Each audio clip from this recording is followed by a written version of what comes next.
A verdade é que a sociedade chegou a colapsar e ao nível que nós estamos hoje, justamente porque parte da igreja se eximiu dessa responsabilidade. Felizmente, a população, quando olha para o político, acaba, por sua vez, endeusando o político, não entendendo que aquela pessoa é, de fato, uma pessoa. É um ser humano. Então não existe almoço grátis, não existe saúde grátis, não existe educação grátis. Alguém está pagando isso aí, gente. Os seus impostos são recolhidos, os pobres, os ricos, a classe média. E aí ele paga no leite, na fralda, na comida, no açougue, tudo tem imposto. Bom, essa já vai pro corte. Vamos fazer uma polêmica aqui. Não existe cristianismo sem política. Ok. Nossa, que heresia. Vamos lá.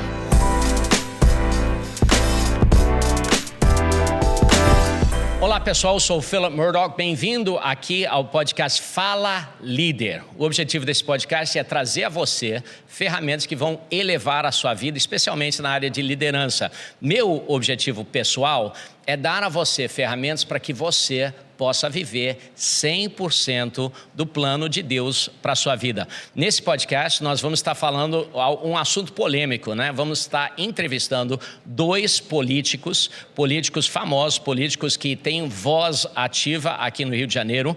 O primeiro convidado nosso é pastor e vereador Rafael Sattier. Nós nos conhecemos há bastante tempo e nós nos reencontramos recentemente numa igreja, na Apacentar, foi fantástico. Rafael é marido, ele é pai, grande líder, diretor de marketing e comunicação. Rafael.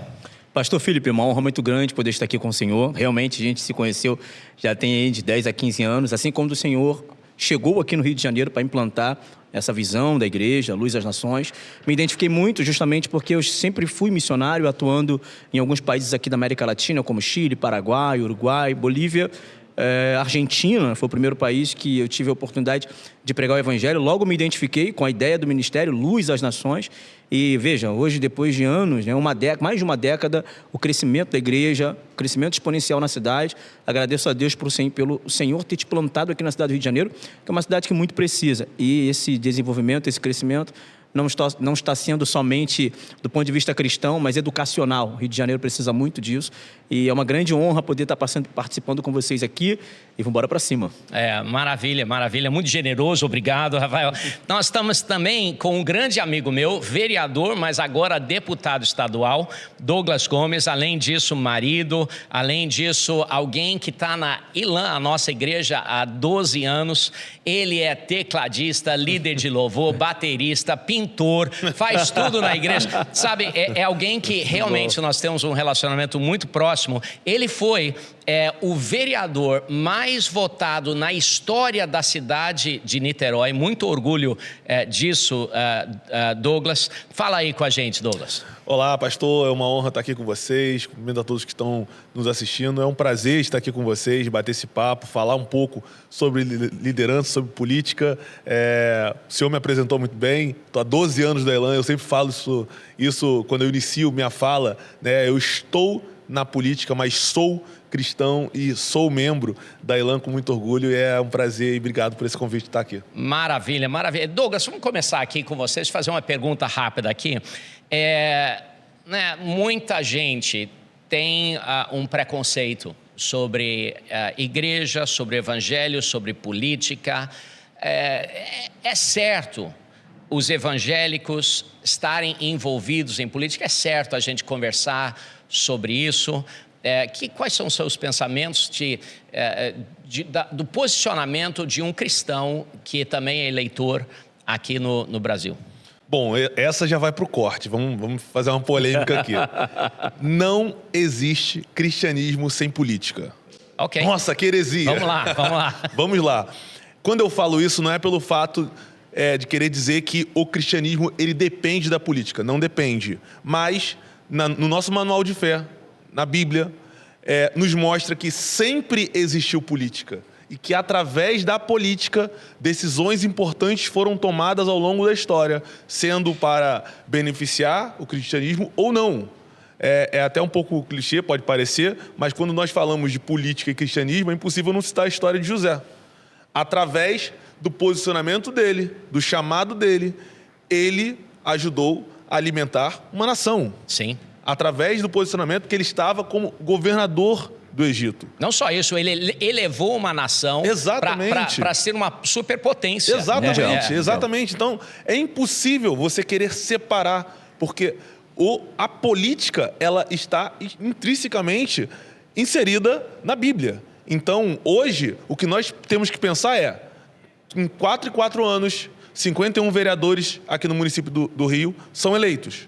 21 vereadores em Niterói. Um prefeito é eleito. De 4 em 4 anos, são 70 deputados estaduais, 46 deputados federais, um governador, um presidente, 2 senadores.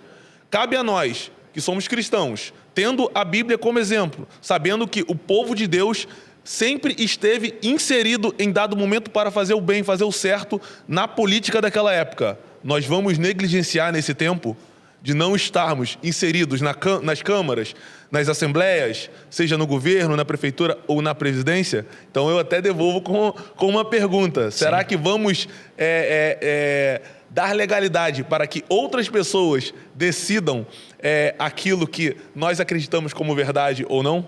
Pois é, Rafael, eu escuto, né, falando com pessoas falam assim, não, está tão confuso, vou votar em branco, eu não quero participar desse processo. O que você diria para aqueles cristãos? Eles têm um coração puro, mas o que você diria para eles sobre eles estarem ativos nesse mundo político? A gente precisa estar ativo. A verdade é que a sociedade chegou a colapsar e ao nível que nós estamos hoje, justamente porque parte da igreja se eximiu dessa responsabilidade. E a igreja sempre foi estabelecida aqui na Terra para mudar a nossa geração e para influenciar a nossa sociedade. Você vê, o deputado Douglas falou sobre o caso de José, que foi ali um grande ministro da economia, digamos assim. Ministro da economia. Um ministro da economia, ministro da fazenda dentro do reino do Egito, que fez com que o Egito se transformasse no centro nervoso e alimentício de todo mundo. Mas você tem outros exemplos, inclusive exemplos contra, né? Quando Amã emite um decreto que impede qualquer pessoa de fazer oração, né? Você vai ver também o caso de Daniel, por exemplo, que não consegue orar justamente por um decreto assinado pelo rei contra a sua vontade, que nem sabia exatamente o que ele estava fazendo. Então, ali ele foi impedido de orar e foi para a cova dos leões por isso. Aprove ao Senhor livrar Daniel da cova dos leões, mas quantas pessoas estão sendo maleficiadas por causa de decretos políticos que vilipendiam a nossa fé? Mas no Antigo Testamento, alguns cristãos falam, isso é muita questão do Antigo Testamento e tudo mais, mas no Novo Testamento a gente tem muitas referências interessantes. José de Arimateia é uma dessas referências. Quando Jesus é crucificado, seu corpo é exposto ao vitupério, ali na cruz do Calvário, pelas leis e tradições romanas, ele precisava e deveria ficar ali como exemplo. Os corvos tinham que comer, enfim, tinha que ficar ali. Mas José de Arimateia, que era do Sinédrio, ou seja, ele era um senador, ele era do Sinédrio, e ele também era um grande comerciante, ele tinha acesso a Pilatos, que era o governador da Judéia. Não era qualquer pessoa que tinha acesso ao governador da Judéia, principalmente quando se trata do Império Romano, não tinha democracia não, falou alguma coisa errada, era a cabeça rolando. Veja, José de Arimateia, ele vai até Pilatos e ele intercede junto a Pilatos pelo corpo de Jesus.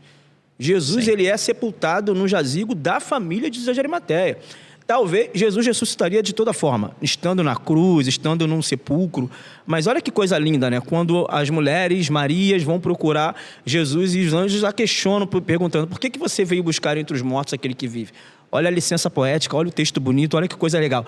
Isso não aconteceria se Jesus não tivesse sido sepultado no sepulcro de José de Arimateia, que foi interceder politicamente junto a Pilatos para que Jesus tivesse sepultamento digno.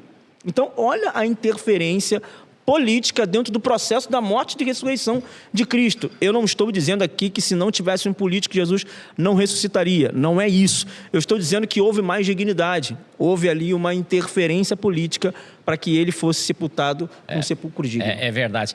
Rafael, eu tenho visto seu ministério na área de política e fico impressionado como você acaba gerando algumas polêmicas, né? Uhum. Eu estava lendo e o seu livro já tem, assim, um título que faz as pessoas pensar, um título que provoca um sentimento, assim, um pouquinho polêmico, né? O capitalismo e a favela. Sim. Eu ouvi você falar um pouco sobre esse livro. Me fala aí, como é que é isso, o capitalismo e a favela? É porque é o seguinte, a esquerda acredita que a favela só existe por causa do capitalismo. Eu acho que é exatamente o oposto.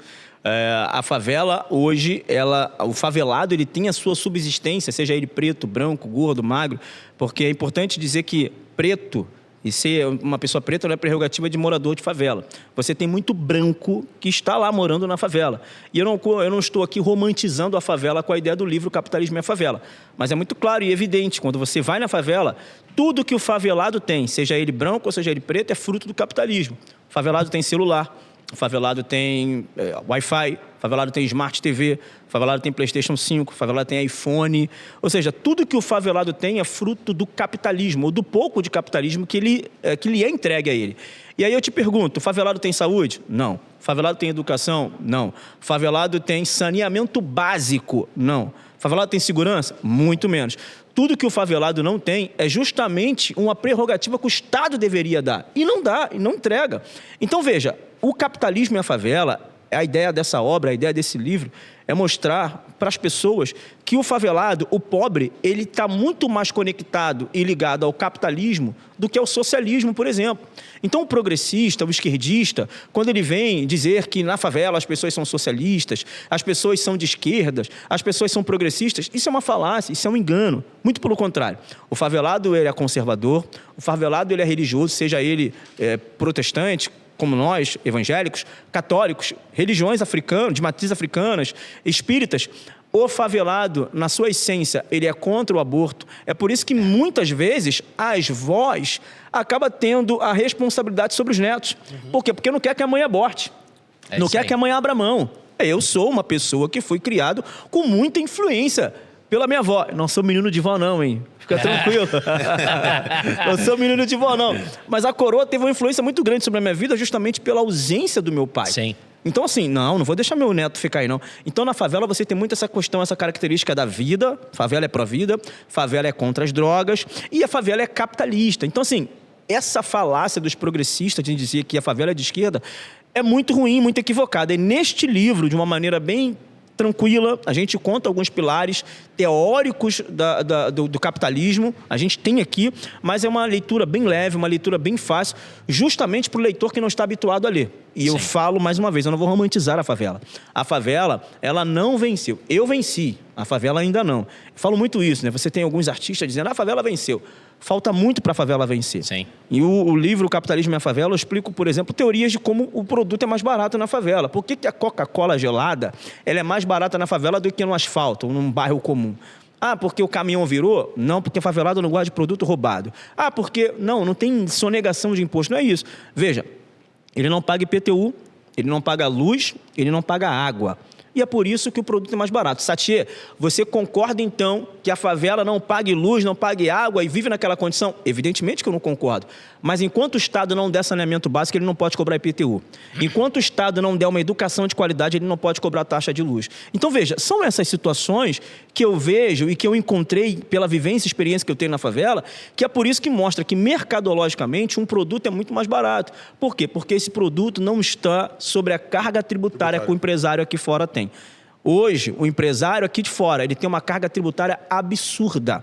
E veja, empresário, você não tem que brigar para que o favelado pague imposto, pague tributo. Pelo contrário, o que você precisa brigar é para que o governo tire essa carga tributária do seu lombo. E é por isso que governo de esquerda é um governo que eleva a carga tributária, eleva os custos de produção e diminui o escoamento, evidentemente, porque os preços acabam ficando altos e a população mais barata, a população mais pobre acaba não conseguindo comprar. Fantástico, fantástico. Ó, recomendo esse livro, vai ser uma leitura que vai abrir seus olhos, expandir tua mente, recomendo. Douglas, deixa eu fazer uma pergunta aí para você. Pessoas falam termos, né? Conservador, esquerdista, e aí todo mundo acha que, sabe, queria uma definição sobre o que é um esquerdista, o que é um conservador. Nos ajuda, dá uma educação aqui pra gente. Vamos lá. Muito é falado sobre isso, pastor. E a gente conversa, participamos já de alguns debates, inclusive, juntamente com o vereador Renato Satie, confundem com uma ideologia. Ah, eu sou conservador. A minha ideologia é ser conservador. Quando você fala em ser conservador, é você conservar aquilo que deu certo. Primeiro, o conservador, a base do conservadorismo é o caráter. Sim. Você precisa ter um caráter ilibado, ou pelo menos lutar para ter esse caráter ilibado. O conservador, ele é contra mudanças abruptas. Por exemplo, nós podemos falar sobre algumas revoluções. Tem algumas pessoas que se dizem conservadores, mas buscam ali a luta revolucionária. O conservador é contra isso. O conservador, ele busca, tanto ao longo da história, pastor, pegar aquilo que deu certo e manter e conservar aquilo que de fato está dando certo. Tem pessoas, o esquerdismo, o progressismo, o globalismo, tenta a todo tempo derrubar aquilo que por anos nós conquistamos. É impossível eu falar sobre conservadorismo, sobre mudanças, e não citar o caso do uso de banheiros femininos por transexuais. Uhum. É uma mudança que hoje a esquerda tenta quebrar uma regra que foi consolidada durante décadas. Sim. Que é a separação do banheiro. Olha, separação biológica. Homem usa banheiro de homem, mulher usa banheiro de mulher, e essa é uma regra de convivência. Não tem isso na letra da lei. É o bom senso. Exato. Se você for buscar hoje, não existe essa definição na letra da lei. É um direito natural, né? É um direito natural. Sim. Nós entendemos que isso deve ser conservado, mas a esquerda, como diversas outras pautas, pega mais esse debate e fala, não, a gente precisa mudar. Como mudar? Radicalmente. Simplesmente colocar uma placa que todos podem utilizar esse banheiro. Sim. Rafael, uma maneira de definir o conservador e de definir o esquerdista, uma maneira assim, que eu já ouvi brega falado ali, puxa, o esquerdista, ele quer dar coisas de graça. O conservador, ele quer gerar um ambiente onde pessoas possam conquistar vida, felicidade, a conquista deles. Sim. O que você me diz sobre isso? Cara, olha só, pastor, não existe almoço grátis. Não existe então, almoço grátis. Os esquerdistas falam muito assim, viva o SUS, como se a saúde fosse grátis. Viva boa o SUS... e grátis. Boa e grátis, né? Mas aí quando tá com problema vai se curar no Sírio-Libanês, né? Viva o SUS, punho cerrado, e depois quando vai tentar se curar vai na Rede D'Or. Então não existe almoço grátis, não existe saúde grátis, não existe educação grátis. Alguém está pagando isso aí, gente. E quem está pagando é o cidadão. Os seus impostos são recolhidos, os pobres, os ricos, a classe média. Os nossos impostos são recolhidos, ISS, ICMS e tantos outros, impostos por serviço. E os impostos por serviço são os impostos que os pobres mais pagam. Você vê, ele ganha um salário mínimo... E aí ele paga no leite, na fralda, na comida, no açougue, tudo tem imposto. A maior carga tributária, isso chega a ser desumano. A maior carga tributária está sobre o pobre, está sobre o favelado. Não está sobre a classe média. A classe média, e eu não sou contra a classe média, muito pelo contrário, eu sou capitalista. Mas a classe média, por exemplo, ela pega um voo daqui para Miami e compra as roupas de marca mais barato lá do que comprar aqui. O pobre não, ele tem que comprar aqui. Então ele gasta muito para comprar aqui. Veja, essa questão do almoço grátis, de saúde grátis, não existe isso. Quem paga são vocês, quem paga é o cidadão. Essa questão da direita, a esquerda, nesse sentido, o capitalista, o cara conservador, o cara da direita, ele entende que para você consumir uma coisa, você precisa produzir. É a regra básica da vida. O homem, ele precisa ser digno do seu salário. O salário só vem para ele mediante um trabalho, uma entrega, uma dedicação. Eu não sei quem criou essa história de que a vida tem que ser fácil, de que eu preciso, faça o que você gosta, que você nunca vai se sentir trabalhando. Desculpa, tem hora que ser político, perdão pelo termo, é um saco, é cansativo. Você lidar com esquerdistas, você lidar com gente que quer só atrapalhar o processo evolutivo da humanidade. O conservador, por exemplo, a gente quer conservar as coisas como muito bem o Douglas aqui definiu. Do ponto de vista teórico, a direita, a esquerda é um termo que surge na Revolução Francesa. Quem sentava à direita do parlamento francês era pró aos decretos do rei. E quem sentava à esquerda do parlamento francês era contra, eram os revolucionários, que posteriormente ganharam o poder e criaram uma revolução sanguinária. Inclusive, mataram a nível industrial. Para matar de maneira mais rápida, os revolucionários na França, da Revolução Francesa, criaram um instrumentozinho chamado guilhotina. A guilhotina foi um instrumento usado pelos revolucionários para matar de maneira mais rápida. E sabe o que os revolucionários falaram? Nós vamos matar, ou melhor, nós vamos enforcar o último rei com a tripa do último padre. Porque a Revolução Francesa ela tinha um foco, ela tinha uma visão. Ela queria acabar com toda a ordem vigente, que era uma ordem governamental, ainda que monarca. Ela queria acabar, e ela queria acabar com toda a referência religiosa.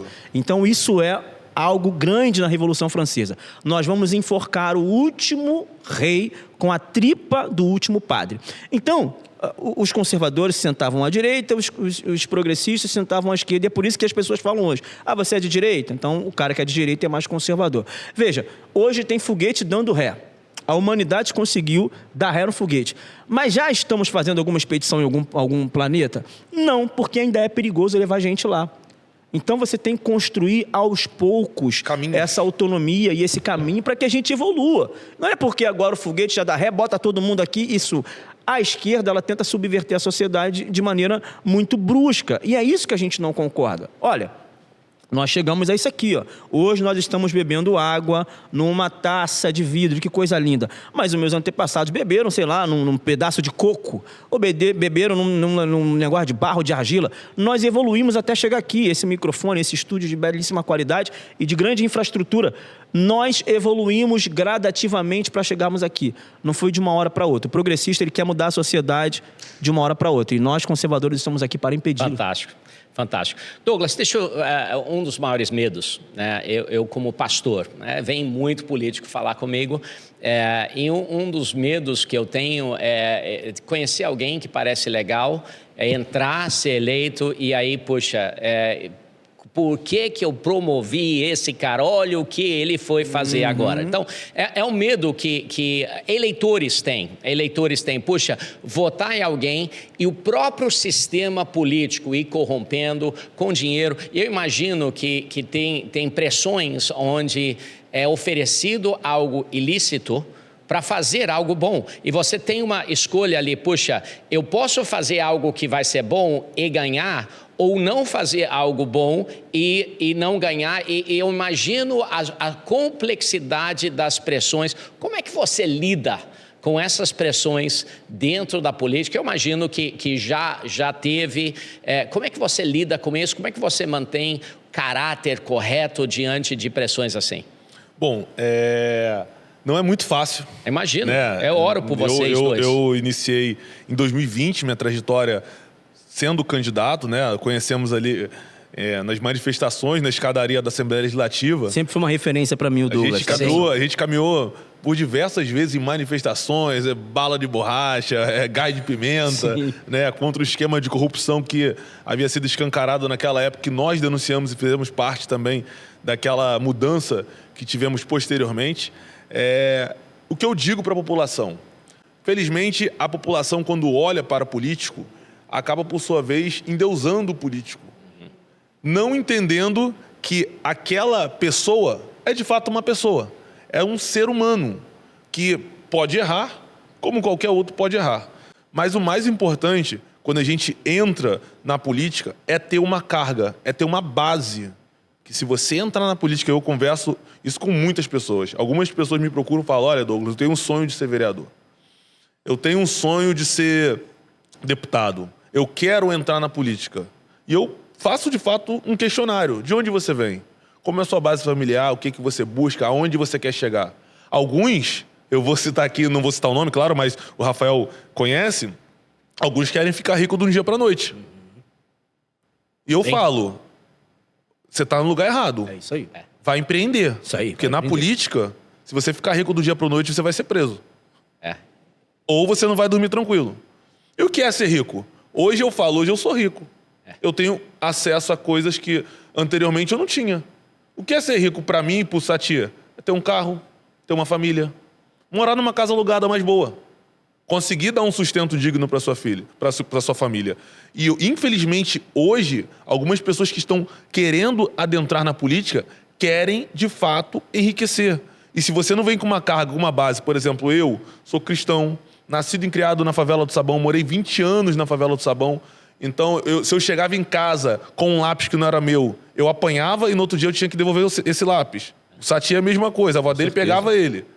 Então, eu tive uma base em casa, tive uma base religiosa, tive uma base na igreja, um crescimento onde me deu base para que onde Deus vai me levar, onde eu vou ser plantado, onde eu estou plantado e serei plantado, que eu conseguisse discernir o que é certo, o que é errado, na hora de dizer sim e na hora de dizer não. E sabendo que isso tem consequências, seja dependente da resposta, independente da pressão. Rafael, é a mesma pergunta para você, Sim. porque é uma pergunta muito pertinente. Imagina, você tem você tem uma decisão, vou apoiar ou não apoiar, e há alguma coisa que poderia ir um ou outro lado, e tem uma enorme pressão, às vezes dos dois lados, às vezes de um lado. Como é que você discerne qual decisão, qual voto, o que você vai apoiar? Como é que você navega essas pressões? Como é que você lida com isso? Eu imagino que acontece todo dia. Como é que é isso? Isso acontece todo dia, pastor Felipe, e não é só na política. Na vida comum, qualquer vida, na vida do empresário acontece isso, na vida do político, na vida de um adolescente acontece isso. Quando o cara tá na favela e fala assim, olha, eu preciso comprar um blusa da Lacoste, pô, ela custa R$400. Rapaz, é um mês de trabalho para eu conseguir comprar, mas se eu pegar a peça ali, eu fico uma semana e já consigo comprar na boca de fumo. O que eu vou escolher? Essa decisão de escolher o caminho fácil, o caminho difícil, sempre foi sempre foi vivência, sempre foi uma decisão. Eu sempre vivi tendo que tomar decisões em pequenas, médias e larga escala. Na política, evidentemente, que você acaba tomando em grande escala. Primeiro que a sua decisão ela vai impactar a vida de milhares de pessoas, milhares de milhões. Eu sou vereador na maior cidade do estado, na capital do estado, na segunda maior cidade do Brasil, que é o Rio de Janeiro, segundo maior produto interno bruto da nação. E é a primeira cidade no que diz respeito ao campo cultural. O Rio de Janeiro é a cidade mais famosa do Brasil e da América Latina. Ninguém vê São Paulo, Brasília, e não é uma crítica a nenhuma dessas cidades. Mas Rio de Janeiro é lindo. Não, Rio de Janeiro é mais bonita de todas, isso aí é fato. Isso aí é fato. Além de ser mais bonita, é a melhor cidade do Brasil, eu amo essa cidade. Agora, as decisões que a gente toma aqui são decisões complexas. E hoje é dia 20 e poucos, né, de janeiro. Nesses primeiros 20 e poucos dias de mandato, eu já recebi propostas indecentes. Já recebi propostas indecentes. Teve um vereador que foi no meu gabinete, e evidentemente que eu não vou citar o nome aqui, mas ele foi no meu gabinete e disse assim para mim, olha, se você precisar de asfalto, eu te dou, tá? Se você precisar de qualquer situação aí, dessa aí da prefeitura, porque eu sou oposição ao atual prefeito da cidade de Janeiro, eu te dou. Mas na hora da fiscalização, na hora de você pegar, dá uma segurada na gente. Pô, peraí, pô. Então, peraí, eu vou aceitar. Veja, ele não falou em nenhum momento de dinheiro, porque muitas vezes a corrupção, e o brasileiro é muito disso, né? Está muito conectada ao recurso financeiro. Galera, o apóstolo Paulo e o próprio Jesus nos disse muito bem isso. Adultério, se você pensar, você já adulterou. Então, assim, a gente hoje pensa muito no dinheiro, mas existem pessoas que são corruptas e não colocaram a mão em dinheiro. Veja, existem pessoas que são tão ricas, que só têm o dinheiro. Então, não é sobre o dinheiro, é sobre a intenção do nosso coração. E eu falei para ele, campeão, olha, fica com o teu asfalto, fica com a tua iluminação, fica com a tua poda, e eu fico com o meu trabalho, porque eu fui eleito para representar um eleitorado que quer a fiscalização, evidentemente. Se eu deixar de fiscalizar e não cumprir isso que eu prometi para o eleitorado, eu estarei sendo tão corrupto quanto o cara que coloca o dinheiro na cueca. Não é sobre dinheiro, pastor Felipe. Verdade, impressionante, fantástico. Obrigado por servir, por estar ali. Douglas, recentemente o Donald Trump foi eleito, ele tomou posse recentemente, e ele tem uma estratégia de liderança que é muito óbvia, né? Tem pessoas que entram em um novo cargo e entram assim, vamos fazer algo conciliador, vamos fazer uma transição boa, uma transição leve. Ele, aparentemente, não houve transição lá, ele entrou quebrando tudo, assinando, destruindo tudo. O próprio discurso dele de posse, com o Biden do lado dele, eu estava suando. Eu senti, eu não sou a favor do Biden, mas eu senti pena daquele velhinho. Ele falou assim, tá tudo ruim. Qual é? Me fala aí, que lições de liderança que a gente pode receber ali, e o seu estilo de liderança é de fazer uma transição mais conciliador ou entrar rasgando, destruindo tudo como Donald Trump? O que você me diz aí? Bom, eu digo que eu não fui o vereador mais votado da história da cidade por ser tão conciliador assim. Nem bonzinho. Nem bonzinho. Sim, né? É verdade. O povo clama por alguém que tenha posicionamento. Genuíno, né? É isso. Pra alguém Autêntico. que fale aquilo que, às vezes, você pensa na sua casa e fala, olha, eu não tenho coragem de falar isso publicamente, mas aquele cara falou isso, então eu vou votar naquele cara. Algo que me marcou muito. Lembra aquela prisão na manifestação que eu estava fazendo, que eu fui preso? Lembro também. Onde eu gritava, homens justos, cumpre ordens justas. Eu recebi muitas mensagens, mas uma senhora me parou em Brasília, uma manifestação em Brasília. Olha, eu fui detido aqui no Rio, eu estava em Brasília numa manifestação, uma senhora me viu e começou a me chamar. Vem aqui. E eu entendi muito bem, não estava no meu estado, cheguei lá. Oi. Ela, olha, homens justos cumprem ordens justas. Eu estava na minha casa, não queria mais vir para a rua, não queria mais participar de manifestação, não queria mais votar em ninguém. Mas o seu vídeo me trouxe aqui. Caramba. O seu posicionamento me trouxe aqui. Isso não foi só essa senhora. Em Copacabana aconteceu isso com dezenas de senhoras que a gente tem contato até hoje. Sim. Que falaram, olha, eu não acreditava mais na política, mas através do seu posicionamento, da sua forma de encarar o governador do estado da época, independente se você ia ser preso, processado, perseguido ou até morto, você me deu uma vontade de lutar pelo meu estado, pelo meu Brasil. E isso me marcou muito. Então, quando você olha para a chegada do Trump ao retorno à presidência, primeiro, ele perdeu as eleições, vamos falar assim, as últimas eleições, e a população acabou, por sua vez, sentindo falta daquela pessoa de posicionamento. Claro, muito falta. Antes, eu lembro de um jornalista que falava assim, ele vai ser o causador das guerras. Quando ele entrou no primeiro governo, acalmou. Isso. Quando ele saiu, estouraram guerras. E agora? Estouraram guerras. Foi só ele ganhar, Isso. reféns sendo devolvidos, Exatamente. temperatura no Oriente Médio sendo reduzidas, o posicionamento de alguém que de fato tem coragem de enfrentar e falar aquilo que a população quer ouvir, isso é de extrema relevância. E a vitória do Trump também traz resultado positivo para o Brasil. Eu enxergo dessa forma, Satia, porque o Trump é alguém conservador. E a América Latina, nós tivemos alguns conservadores saindo vitoriosos. Você vê hoje, eu fui cortar o cabelo semana passada e tinha uma nota de peso argentino. Sim, peso argentino. 100 pesos argentinos, em cima assim. E o rapaz estava me falando, olha, isso aqui antes do Milei custava 64 centavos, 70 centavos. E hoje está custando R$60. Mais ou menos esse cálculo. Sim. Você vê a valorização do recurso através do trabalho de um conservador. Sim. E a postura do Milei, que é parecida muito com a postura do Trump, lembra? Quando ele falava assim, Ministério da Cultura, fuera! Fuera! Ministério fuera! A redução da máquina pública, a redução do Estado, a redução da carga tributária. Foi o que o Rafael falou muito bem. Quando você tem um Estado reduzido, você consegue, por sua vez, reduzir a carga tributária. Óbvio, pô. Porque você não tem ali aquelas pessoas encostadas, você não tem um maquinário público. Por exemplo, o Niterói hoje tem 70 secretarias. Mais do que São Paulo. Mais do que São Paulo. Loucura, né? São Paulo com 46 cidade do Brasil. milhões. O estado de São Paulo, 46 milhões de habitantes.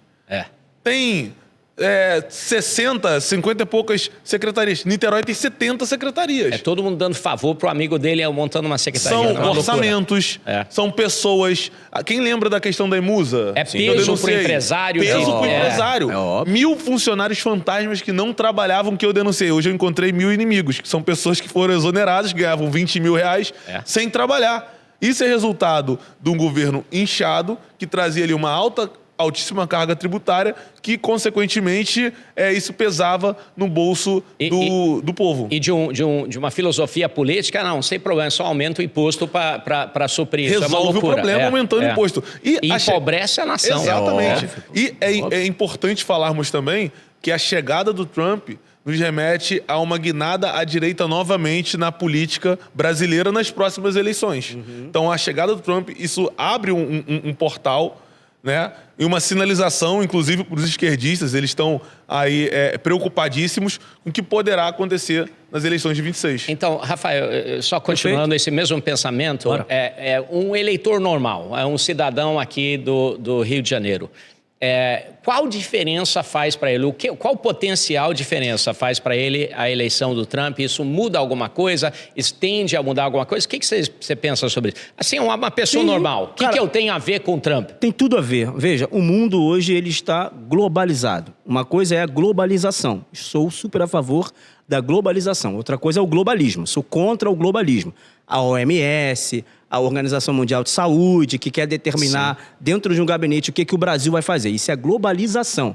Um cara que não foi eleito por brasileiro, que não foi escolhido por brasileiro, define se o brasileiro anda ou não anda de máscara, define se o brasileiro anda ou não anda no meio da multidão. Isso é errado. Isso é globalização. Agora, o globalismo, eu sou super a favor. Por que a gente compra a camisa da Lacoste? Por que a gente compra o iPhone? Por que a gente compra todos esses produtos industrializados, norte-americanos, asiáticos, europeus, aqui no Brasil? Pela globalização. Por esta razão, o camarada, o cidadão comum brasileiro tem super a ver e vai ser super impactado com o Trump no poder. Por quê? Nós estamos falando de um capitalista, nós estamos falando de um liberal, nós estamos falando de uma pessoa que prioriza o empreendedorismo e o trabalho. Isso significa menos custo para os produtos norte-americanos que são vendidos para o mundo. Afinal de contas, os Estados Unidos, eles produzem para o mundo, né? Os manufaturados, as ideias norte-americanas. Aqui não é nenhum complexo de vira-lata ou coisa do tipo. Mas a gente precisa reconhecer, das últimas 100 invenções, 70 foram inventadas nos Estados Unidos, meu Deus do céu. Esses dias aí o cara falou pra mim, o cara do PSOL, você é um vira-lata, fica lambendo botas de norte-americano. Meu Deus do céu, o norte-americano tá dando ré no foguete, enquanto o pissolista tá dando ré no quibe. Desculpa o termo aqui, mas é isso, meu Deus.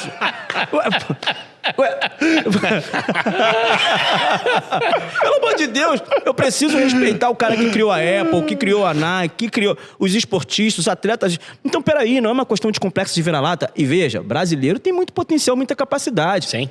Dom Pedro II, que na minha visão é o maior brasileiro de todos os tempos, ele foi candidato a presidente nos Estados Unidos, não sei se vocês sabem disso.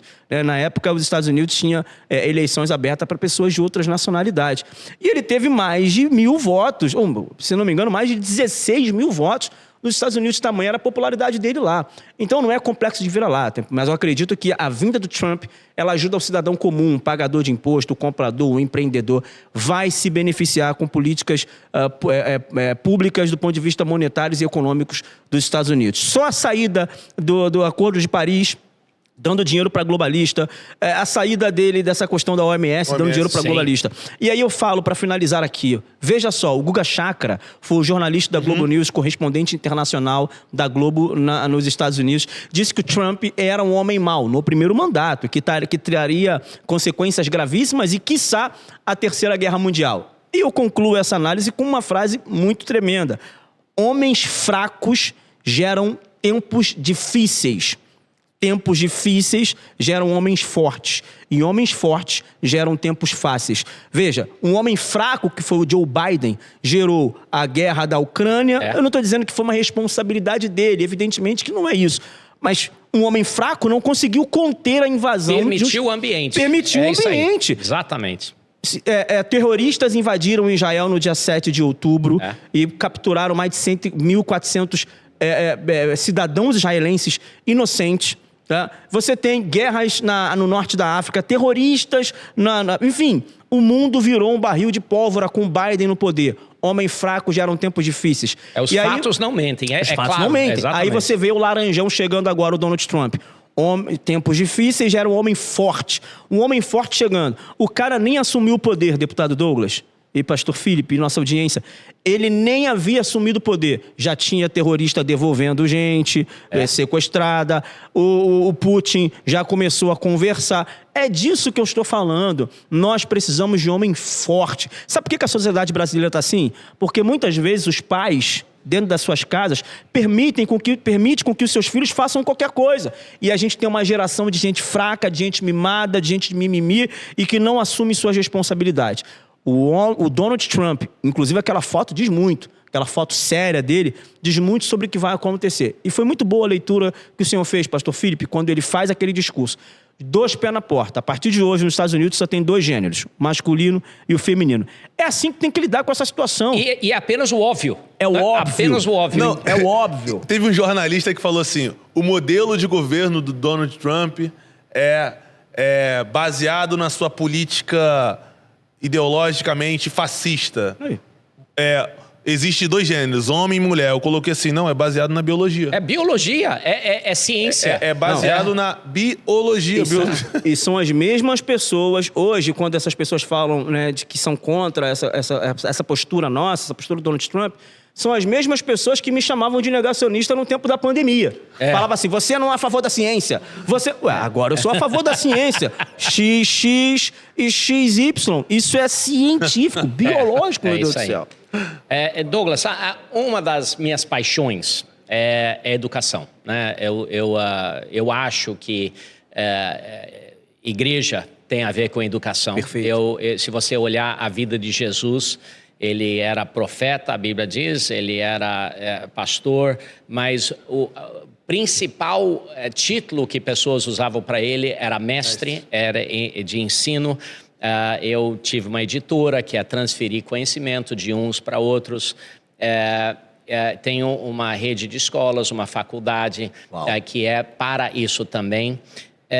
Então, minha paixão é de ver uma nação ser elevada através de educação. O que você me diz aí sobre educação no Brasil e o que nós podemos fazer em termos de política pública para elevar a educação, especialmente no momento que o que é a educação está mudando, né? Então tem um fluxo aí, o pessoal está discutindo, mas o que você me diz sobre política pública para a área que eu estou mais apaixonado, que é a educação? Bom, eu estava vendo esses dias, o prefeito de Niterói, ele fez uma postagem parabenizando, né, uma estudante, né, do Colégio PH, um colégio particular, referente à nota máxima do Enem que ela tirou. E eu, de fato, parabenizo essa menina, a família, né, mérito dela, estudou bastante para isso. Mas como pode o prefeito de Niterói citar isso, se hoje a cidade de Niterói, sendo uma das mais ricas do estado e do Brasil, ela ter uma das piores educações públicas do Brasil? Chocante. Muito chocante. Hoje, Niterói, ainda com todo esse recurso, que gasta 60 milhões de reais por ano em shows, nós temos 3.500 crianças fora das escolas porque não tem vaga. Nós somos hoje de 92 municípios, estamos em 46º no ranking do IDEB, aqui no estado do Rio de Janeiro. Uau. Hoje você tem uma política que nós acreditamos e batemos muito nisso, que é o ensino da esquerda com base no entendimento do Paulo Freire. Hoje, o professor ele não pode repreender o aluno, aquela figura que antigamente nós tratávamos como autoridade. A gente fez uma reunião esses dias com ex-professoras, né, diretoras, inclusive a gente entregou um apagador para uma professora que foi diretora da nossa escola, que simbolizava a ordem naquele momento. Que ela falava, olha, se você não ficar quieto, eu vou jogar o apagador. Ela jogou. Eu nunca vi acertando ninguém, tá? Então aqui não tô pregando a violência. Mas a voz dela causava terror. Quando ela falava, vai pra sala! E todo mundo falava, ó, a Aparecida tá chegando. A ordem chegou. A gente precisa ir pra sala, parar de sair matar a aula e voltar pra sala. Como é que a gente restaura isso? Eu concordo 100%. Eu acho que quando não tem ordem, tudo desanda. Como é que restaura isso? Bom, primeiro, com políticos sérios. Sim. E o que eles vão fazer? Quando a gente trata... A gente iniciou perguntando sobre a questão do política e cristianismo. Hoje você tem boa parte dos políticos de esquerda, a maioria dos de esquerda, claro, eles pregam que isso seja dado continuidade, essa falta de autoridade. Primeiro, a gente precisa restaurar a autoridade. A gente precisa agora, o vereador, no seu papel de parlamentar, de fiscalizador, ver como esse dinheiro está sendo empregado.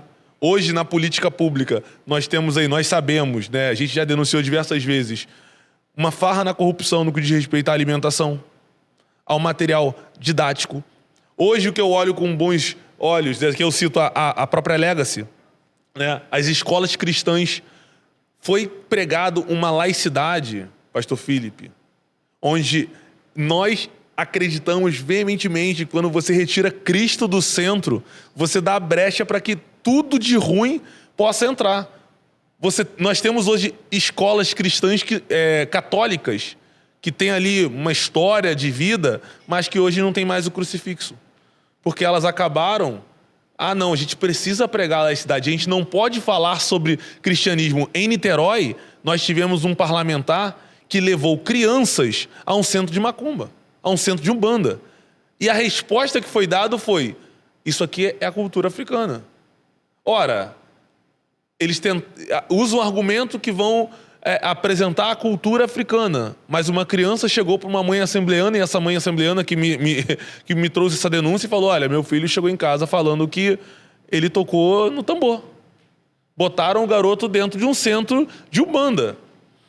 Essa destruição que eles querem fazer, retirando a autoridade e tirando Cristo do centro, para mim, nós temos que rever tudo isso.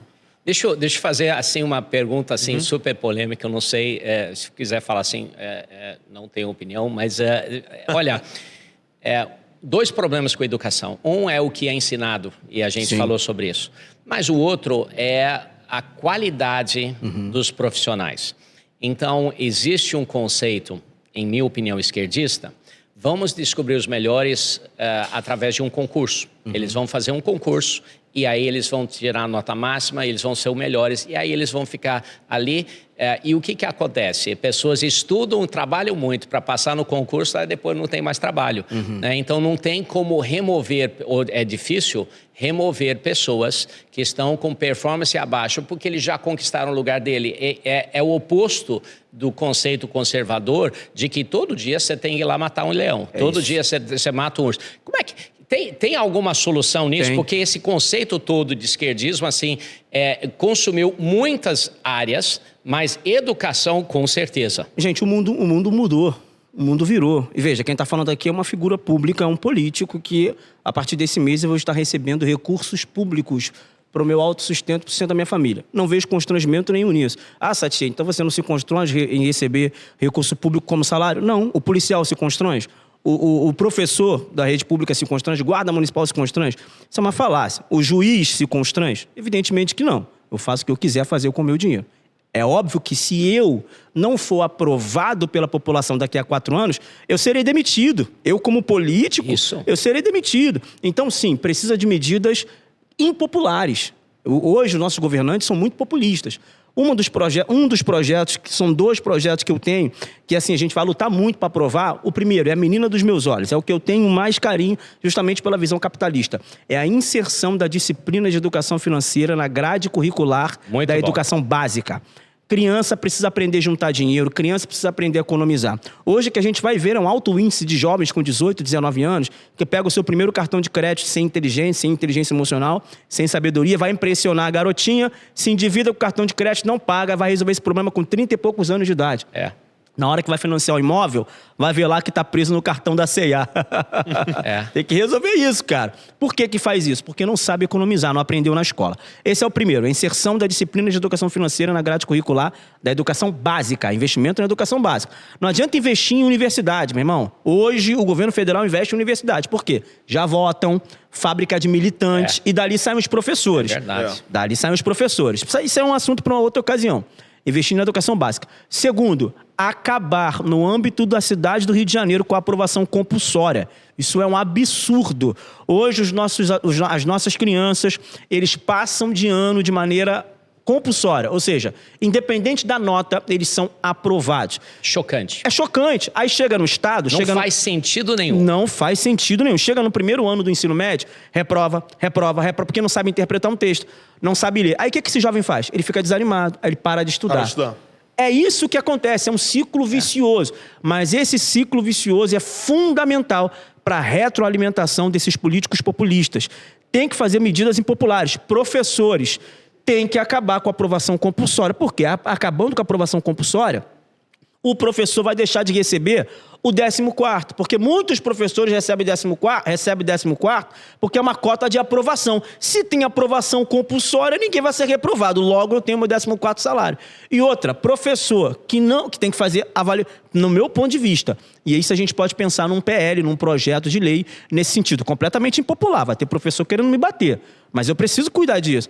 Tem que ter... As crianças são mais importantes. As crianças, a educação, o futuro é mais importante. Exatamente. Peraí, a senhora que recebe do INSS, ela não tem que fazer prova de vida no banco para ver se ela está viva? Então o professor, ou anualmente, ou de 2 em 2 anos, precisa fazer uma reciclagem para ver se está apto a ensinar. O mundo evoluiu. Peraí, na minha época, estudar em colégio público, deputado Douglas, pastor Felipe e audiência, na minha época, estudar em colégio público era bom. Lá na região onde eu moro, o Colégio Duque de Caxias, eu estudei no Colégio Público Federal, que é o Colégio Pedro II, já foi referência educacional. Na minha época, média 8. Média 8, e havia o sistema de jubilação. Se você repetisse 2 anos consecutivos, você era jubilado. Se convidado a se retirar da instituição de ensino. Hoje não. Hoje a média é 5. Menino entra no banheiro de menina, a primeira instituição de ensino do Brasil a permitir que menino usasse saia. Desde quando isso vai influenciar no futuro, na educação? Então, assim, olha, a educação é um tema sensível, é um tema espinhoso, mas eu não tenho medo de falar. Professor precisa passar por reciclagem. Qualquer diretor de uma empresa privada, se não estiver produzindo, pastor Felipe, ele é demitido. Policial faz reciclagem. Então, se ele não estiver apto para estar no serviço, ele vai ficar administrativamente. Mas botar a mão em arma, tá defendendo a população, hoje em dia existe a reciclagem. Toda a área requer essa reciclagem. E é evidente, aqui eu também não quero generalizar e dizer que todo professor é militante. Tá? Não é isso. Existem muitos professores que nem são de direita. O professor, ele tem que ensinar, meu irmão. É matemática, é português, é ciências, é geografia. É isso, ele não tem que ensinar gênero, ele não tem que ensinar... Ideologia, olha, depois que o cara fizer 18 anos, ele vai fazer o que ele quiser da vida dele. Ele vai namorar com quem ele quiser da vida dele. No âmbito municipal do Rio de Janeiro, no que depender de mim. Medidas impopulistas. Eu vou fiscalizar para que não haja doutrinação ideológica e que, de fato, os professores lecionem. E, é óbvio, muitos professores também são vítimas de um sistema. Dando aula com aluno, com sala de aula sem ar-condicionado, alunos sentados no caixote. Você acha que um aluno que não come uma merenda digna, qual é o potencial que ele tem de absorver um ensinamento de um professor? Muitas vezes, pastor Felipe, esse professor ele acaba também sendo vítima de um sistema político corrupto que não dá a infraestrutura necessária para que ele possa lecionar dignamente. E quem sofre com tudo isso, evidentemente, o professor, os alunos e futuramente a nossa sociedade. Mas o que eles querem é isso. É gente burra, é gente incompetente para retroalimentação de poder. Deixa eu pegar um gancho aqui rapidinho. O senhor me perguntou como resolver. Sim. Niterói, quando eu olho para a educação de Niterói, como eu citei, é uma educação muito ruim. O custo mensal de cada aluno, nós temos 35 mil estudantes na rede municipal hoje. Ele gira em torno de 2.700 a 2.900 por um ensino ruim. Imagina, eu tenho certeza que tem escolas ali privadas que conseguiriam fazer um pacote para dar um ensino digno para essas crianças. Com certeza. 2.500 de mensalidade? Imagina você contribuinte, você que seu filho está na escola pública, você paga R$2.700 para que seu filho possa estudar numa escola pública municipal. E seu filho muitas vezes não sabe ler. Seu filho não tem acesso a bons laboratórios, diferente do aluno de escola particular. E sabe algo que também me chama muita atenção, Rafael? Em Niterói nós temos a UF. Sabe quem entra na UF? O estudante de escola privada. Exatamente. A maioria dos estudantes de escola privada, eles ingressam na universidade pública porque os estudantes de escola pública, que é o inverso, precisam trabalhar no McDonald's, no Burger King, para conseguir pagar uma faculdade particular. Aí é o que eu te falo. Chocante. Errado. É errado. Na minha época era o contrário. Colégio Pedro II era sinônimo de aprovação para o FRJ e o ERJ. Ou seja, um colégio público com alto índice de aprendizagem. Ele já era praticamente batata. Fez colégio Pedro II, vai fazer prova para o UFRJ, vai ser aprovado. Vai fazer prova para o UERJ, vai ser aprovado. Por quê? Porque o colégio público era de bom ensinamento, de bom proveito. Hoje não. E é por essa razão, pastor Felipe, que há também um grande crescimento dos colégios privados, sobretudo colégios privados confessionais. Verdade. E isso é muito importante. É muito importante. Há políticos progressistas, esquerdistas, que já estão preparando projeto de leis para limitar o crescimento dos colégios confessionais no âmbito da cidade do Rio de Janeiro. No que depender de nós, no que depender do nosso mandato, nós atuaremos com todas as forças para promover o amplo crescimento de uma disciplina, de uma educação confessional.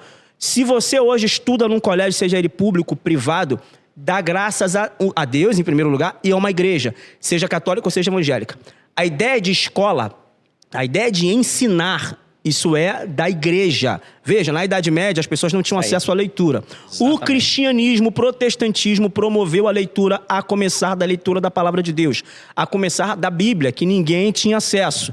Os cristãos protestantes que deram acesso à leitura. Esse é o ponto. Muito progressista fala assim, crente é burro, lava a tua boca para falar de evangélico, lava a tua boca para falar de gente evangélica, de gente cristã. Uma das universidades mais famosas do mundo hoje é a Universidade Harvard. Essa Universidade Harvard, ela é sustentada pelos ex-alunos bilionários que conseguiram vencer na vida, isso é um ponto positivo, mas o terreno para a construção dessa universidade foi doado por um pastor chamado John Harvard, um pastor, se não me falha a memória, metodista ou batista. Isso significa que hoje, uma das maiores universidades do mundo só existe porque um crente ofereceu e ofertou um terreno. Mas não é só isso não. Harvard, Yale, Princeton. Todos começaram como seminários, todos começaram por pastores da Inglaterra, Oxford. Cambridge. Das 108 universidades americanas, primeiras, 106 começaram cristãs por pastores. É uma loucura. Então, realmente, educação veio por causa da igreja. Gente. Hoje em dia querem tirar. É uma loucura. Deixa com a gente. Manda educação pra gente que a gente resolve. Vocês são fundamentalistas religiosos. Olha, eu sou agressivo nesse sentido, vou com 4 patas no peito do progressista que tenta vilipendiar a fé cristã. Jesus não precisa de advogado, ele é o rei dos reis, senhor dos senhores. Mas a noiva de Cristo precisa, eu a defenderei. Satie, você foi eleito pelo município do Rio de Janeiro. Sim, fui eleito pelo município do Rio de Janeiro. Defendo qualquer tipo de religião. Liberdade religiosa, não tem problema nisso, cada um no seu quadrado. Mas não se mete aqui, não nos chama de fundamentalistas religiosos e também não tenta emplacar pecha sobre nós que nós não somos. Deixa a educação com a gente que a gente resolve. Foi ficar na mão de vocês e deu essa loucura aí. Fantástico, assim, tocou, é isso mesmo. Estamos chegando aqui no final do nosso podcast. Eu queria dar uma oportunidade para cada um de vocês, começando aí com Douglas. Qual é, assim, o projeto que está assim, mais perto do seu coração, as coisas que você está querendo ver uma mudança nesse ano, nos próximos 2 anos, assim, o seu foco, qual é? Bom, eu cheguei na política em 2020, né? Eu acredito firmemente que é um chamado de Deus. Isso foi falado antes mesmo de eu ter qualquer relação e contato com a política, foi revelado lá atrás. Eu sou um cumpridor daquilo que Deus tem para mim. Mas, claro, temos objetivos. Eu entrei como vereador, transformei o vereador mais votado da história da cidade, tive 28.280 votos em 2022, que é o que me trouxe hoje ao cargo de deputado estadual. Estou como deputado estadual suplente. Em 2026 teremos eleições, né? Estamos aí fazendo um trabalho pelo Estado e o foco até então é ser deputado federal. Mas estamos aí à disposição daquilo que Deus vai fazer. Mas o foco principal, pastor, é ser prefeito da cidade de Niterói. Sim. Esse é o nosso objetivo. Nós acreditamos que, com base na Bíblia, quando o povo é governado por alguém justo, o povo ele tende a não sofrer. Sim. Infelizmente, a cidade de Niterói, com um orçamento gigantesco, 40% apenas da população usa o SUS. Ainda assim, o programa médico família não funciona, a saúde básica não funciona, falta medicamento, falta profissionais adequados e profissionais que tenham reciclagem. Precisamos trazer isso também para a saúde. E uma educação precária. Chove, não tem saneamento, alaga. Como pode uma cidade como a nossa sofrer tanto? Então, o queima no meu coração é ser prefeito da cidade de Niterói. Não sei quando. Da mesma forma que Deus falou que iria me levantar a nível de nação, Ele não deu data. Poderia ser em 2 anos, como poderia ser em 20 anos. Mas O mais importante é estarmos com o coração em Cristo e estarmos preparados para aquilo que Deus tem preparado pra gente. Sim. Não adianta a gente ter apenas fé, né, ô Rafael? Eu tenho fé que isso vai acontecer, mas você está preparado? E se acontecer? Você vai estar no lugar certo, na hora certa, preparado, com bagagem para assumir esse cargo? Então, hoje eu me preparo para aquilo que Deus está pavimentando aí. E cremos que em 2026 é ser deputado federal. Fantástico. Só pegar um gancho, a gente falou bastante sobre reciclagem de professores na área de saúde. Na minha experiência de liderança de muitas pessoas podem estar capacitadas tecnicamente, mas desmotivadas. Sim. Então, isso é falta de liderança sobre a vida deles. Eles não são motivados. Se fizer uma prova, vão fazer bem a prova. Sim. Mas quando for ajudar pessoas, fazem com desleixo. E isso, eu acho que a gente tem que achar uma maneira de gerar liderança no sistema público para puxar de cada um o melhor, Eu gostaria de ver políticas que facilitassem isso, facilitassem as pessoas que são capacitadas, passaram uma prova, são capacitadas, mas de realmente se esforçarem na área que eles estão atuando. Rafael, terminando aí, o que está assim, o projeto seu, alguma coisa que você acha importante, que você está trabalhando, o que está vindo aí? Pastor, é o meu primeiro mandato, minha primeira eleição, minha primeira tentativa. Eu ganhei a eleição para vereador na cidade do Rio de Janeiro. 2 ouvidos, uma boca, tenho aprendido bastante, falando pouco nesse primeiro momento. É um momento de aprender, mas eu tenho meus objetivos, óbvio, né, de pensamentos a curto, médio e longo prazo, mas uma das minhas maiores funções e missões nesse período político é trazer uma estrutura cultural, é ocupar os espaços no campo cultural. Por essa razão, eu escrevi esse primeiro livro, Capitalismo e a Favela. Está chegando mais um logo, que é o mínimo que você precisa saber sobre direita e esquerda. Já tem um outro também, que é o Cristianismo e a Favela. Por que eu falo da favela? Porque sou preto? Não é por isso. Eu sou nascido e criado na favela. Uma das missões que eu tenho é mudar culturalmente a cabeça do nosso povo. É eles entenderem que através do capitalismo, da liberdade econômica, da meritocracia, da dedicação aos estudos, do sacrifício, ele vai conseguir vencer na vida. Não é confiando num político, não é confiando num empresário, não, é fazendo a sua parte. E eu quero muito contribuir com a cidade do Rio de Janeiro nesse sentido. Eu quero que um jovem pare de olhar para um jogador de futebol e fale, eu quero ser como ele quando eu crescer. Eu quero que ele comece a olhar também para o engenheiro, também para o médico, também para o construtor, o professor, o jogador de futebol, o atleta, o esportista. Não é nenhum preconceito ao atleta. Então eu quero mudar a mentalidade das crianças, a mentalidade da sociedade, através da ocupação de espaço cultural. Hoje, eu uso o mandato político e a infraestrutura que o mandato político me proporciona para ocupar os espaços culturais. A esquerda não pode ser a detentora da favela. A esquerda não pode ser a detentora dos pobres. A esquerda não pode ser a sequestradora dos povos negros. Não. O negro é conservador, a favela também é de direita e a favela também é capitalista.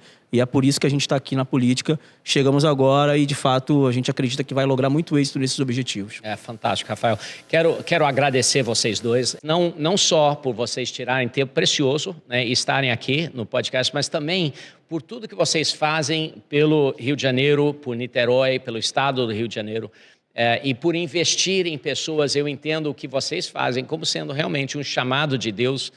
Muito obrigado por darem a sua vida para elevar pessoas. Quero dar a vocês um presente, que é um livro que eu escrevi alguns anos atrás. E o livro se chama Ordem e Progresso, Passos Simples para Atingir um Destino Extraordinário. Mas o livro, não sei se você percebeu, Ordem e Progresso está na bandeira brasileira. Está na bandeira brasileira, eu acredito, porque é uma palavra profética sobre o Brasil. Mas mais do que isso, é um modelo que a gente vê na Bíblia. Através da Bíblia, a gente vê esse modelo, por exemplo, no livro de Gênesis. Gênesis abre falando que a terra era sem forma e vazia e trevas cobriam a face do abismo. É um ambiente completamente sem ordem. Mas Deus tinha outros planos. E antes que ele pudesse dar criatividade, antes que ele pudesse gerar a semente que tivesse a capacidade de se reproduzir, antes dele liberar e delegar o poder de criatividade dele à criação, à semente, aos animais, às pessoas, ele teve que estabelecer ordem. O que ele fez? Ele organizou, ele falou assim, luz, você vai ficar aqui, vamos chamar você de dia, trevas, você fica aí, nós vamos chamar de noite, terra, você fica por aqui, céu, você está ali, águas, nós vamos te unir e vamos te chamar de mar. E ele gerou ordem. Ordem é o ambiente necessário, a gente falou em educação, mas em tantas outras áreas, ordem é o ambiente necessário para que provisão, prosperidade, criatividade, todas as coisas que Deus tem para a nossa vida é necessário. A gente vê no Novo Testamento, antes que Jesus multiplicasse os pães e os peixes, ele organizou as pessoas em grupos de 50 e eles sentaram em grupos de 50. Então, quando ele multiplicou os pães e os peixes, todo mundo faminto, não parecia uma distribuição lá de comida na Somália, onde estava todo mundo rasgando. Organizado. Era um ambiente organizado que gerou um ambiente para que prosperidade pudesse vir. Então, presidente, eu espero que vocês leiam, Sim. tá? Rafael, para você, e Douglas, aí para você. Pessoal, nós chegamos aqui no final do nosso podcast. Quero convidar vocês a compartilhar esse podcast com outros. É uma maneira que nos ajuda a alcançar mais pessoas, se você seguir a gente, apertar aí e seguir a gente aqui no YouTube e compartilhar com outras pessoas. Quero também convidar vocês a ficarem antenados nos outros podcasts do passado, mas também o podcast que vai vir. Sempre lançamos o nosso podcast quartas-feiras às 10 da manhã. Até lá, pessoal.